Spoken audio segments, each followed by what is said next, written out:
नित्य ऐसेची असोनी ना तरी निश्चित क्षया जाऊनी, हे भ्रांती वेगळी करूनी दोन्ही नाही.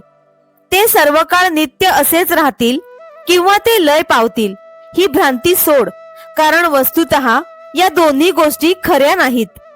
हे उपजे आणि नाशे ते मायावशे दिसे, येरवी तत्वता वस्तू जे असे ते अविनाशची. जन्म आणि मृत्यू या दोन्ही गोष्टी मायेमुळे भासमान होतात. येरवी खरोखर जी आत्मवस्तू आहे ती अविनाशी आहे. जैसे पवने तोय हालविले आणि तरंगाकार जाहले, तरी कवणके जन्मले म्हणो ये तेथ.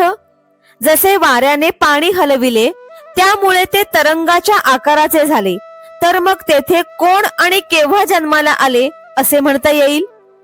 तेची वायूचे स्फुरण ठेले आणि उदक सहज सपाट जाहले, तरी आता काय निमाले विचारिपा. तेच वायूचे हालणे शांत झाले आणि सहजच पाणी सपाट झाले, तर आता कशाचा नाश झाला याचा तूच विचार कर. देहिनोस्मिन् यथा देहे कौमारै यौवनै जरा, तथा देहांतर प्राप्तिर्धीरस्तत्र न मुह्यति. ज्याप्रमाणे जीवात्म्याला या शरीरात बाल्य, तारुण्य आणि वृद्ध या अवस्था प्राप्त होतात, त्याचप्रमाणे एकामागून एक नव्या शरीराची प्राप्ती होते. त्याबद्दल धैर्यवान सूक्ष्म विचारी पुरुष कधी मोहित होत नाही.